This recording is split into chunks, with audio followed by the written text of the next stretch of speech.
Oh, Junet, thank you very much.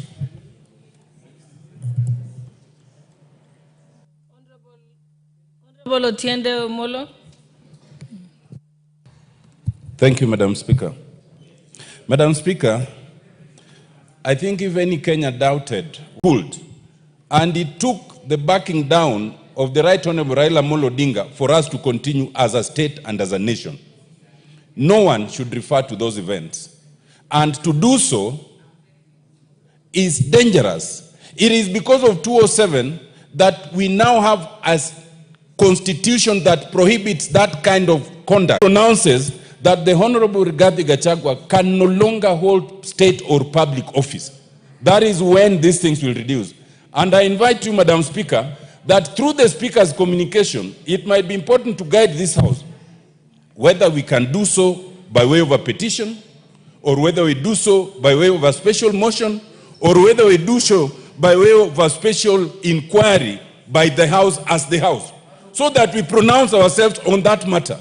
This is important, Madam Speaker, because while the Honorable Gachagua went to court and sought to stop these whole processes, the court did not find merit in that. And the court is desirous of going to the logical conclusion, including the declaration of unfitness to hold office.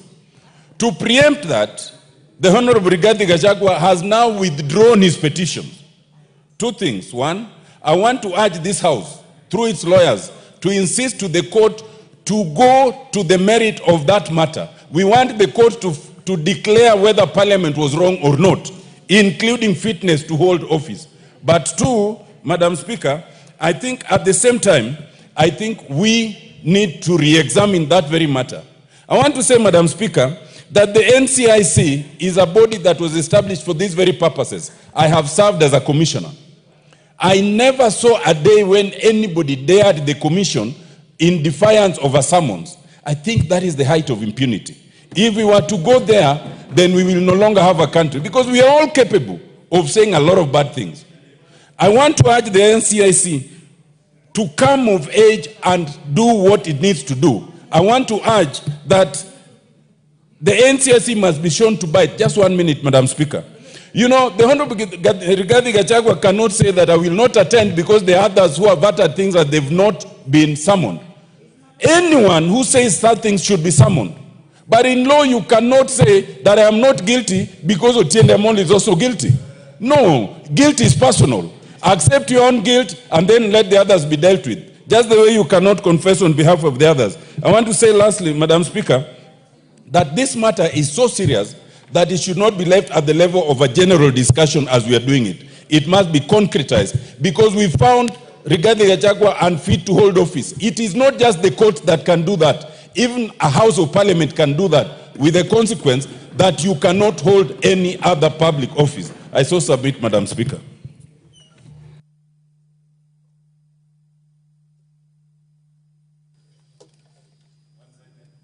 Okay. Honorable Nyamita.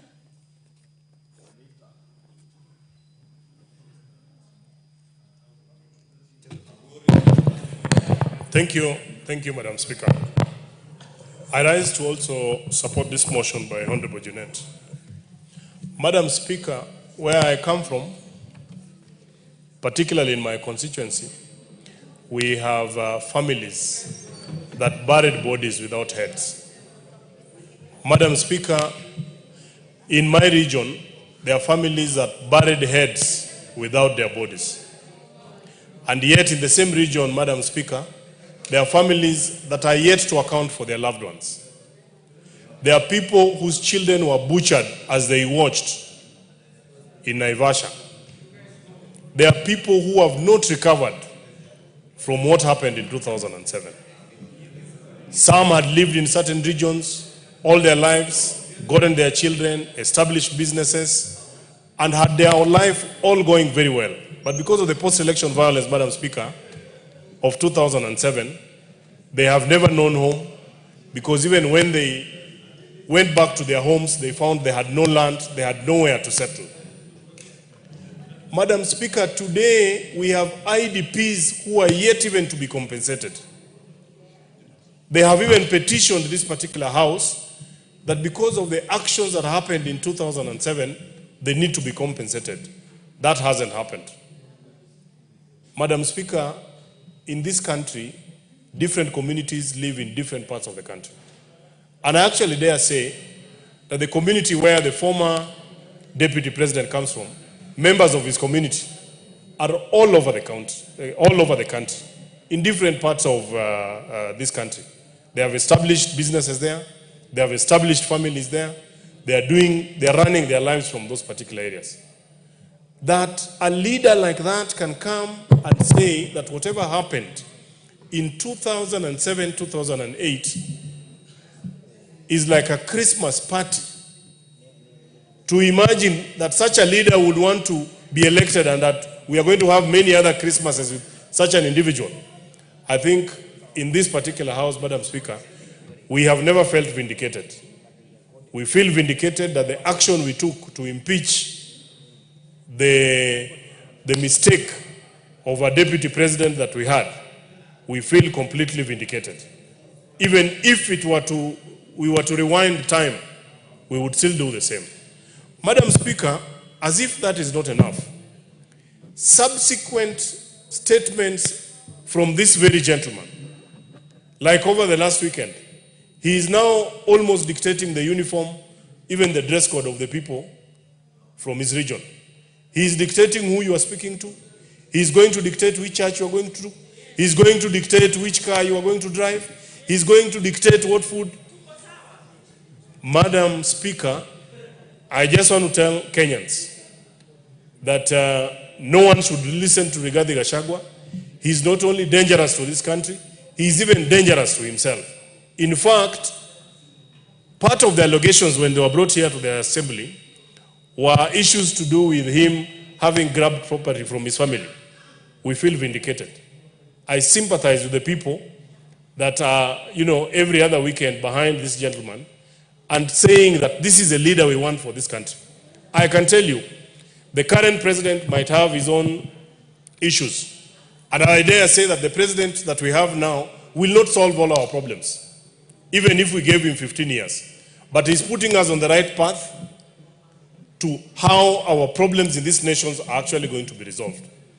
I want to condemn in the strongest terms, and I want to call upon the police every single day, including yesterday, when Rigathi Gachagua says that the president has set up a killer squad, it means he knows. He should be called to record a statement. He is not above the law, Madam Speaker. He is not above the law.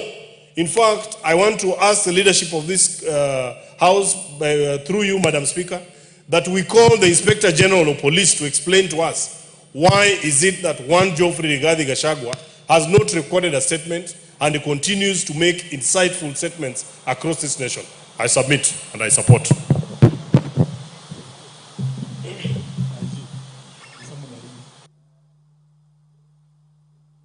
The Honorable Hamed Abdisirat.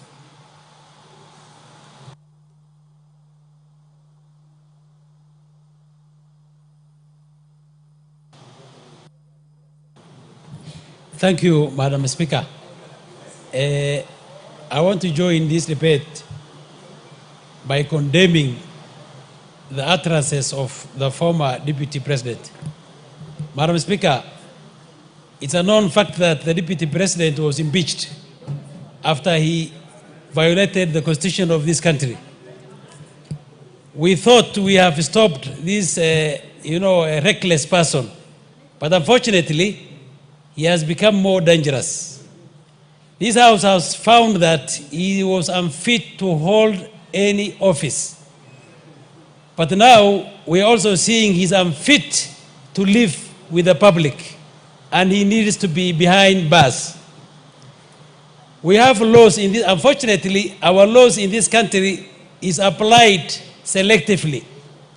If a small person commits small crimes, they are brutally arrested and charged. But when a figure, a leader, let me say a reckless leader, breaks the laws of this country, they are not taken to account for their actions. and that's unfair. Small crimes can be forgiven, but when somebody who calls himself a leader tries to blow off this country, tries to ban our country, he must be stopped. And I am appealing to our security agencies to arrest this gentleman and take him to court. I know some guys are fearing that maybe his community or this and that will bring something. We don't care. Kenyans are 42 communities in this country. And the law should be, applied the way it is, fair and square. Mine is to implore you, this House and the government, to take action before we lose our country. We have history of having virus in this country in the 2027. And it's known that we almost lost our country. We lost lives. We lost businesses and properties. Somebody is daring us that he's going to take us there because he wants to lead us through violence. We will not accept that. Elections is democracy in this country. You can win an election using the right processes, but we will not allow bloodshed and anarchy to win an election. It's not acceptable, and it cannot be allowed. Finally, Madam Speaker, if we allow people to go away with, such heinous crimes, what are we going to, show our youth? We were complaining about Gen Zs and others who are taking laws on their own hands. But when an old man is allowed to go away with such crimes, then we are the ones who are, taking this to them. Please, there is no other action other than arresting Rigathi Gachagua. He is unfit to hold any office, and he is even more unfit to stay with the public. Thank you very much. The Honorable Rindikiri.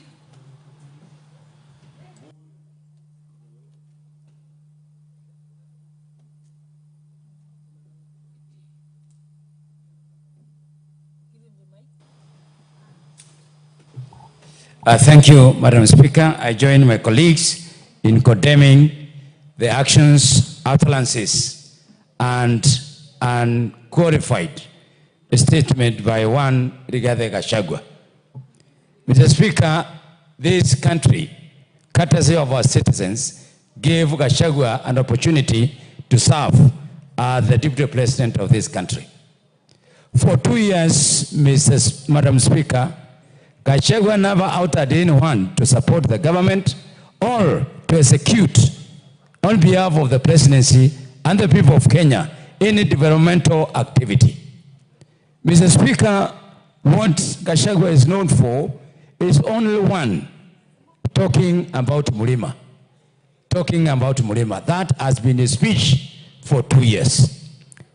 Mr. Gachagua is known for amassing wealth for 2 years. He never spoke about the poor of this country. He never stood to prosecute matters relating to our children. He never took time to execute any matter to do with the mothers. He never took time to execute any matters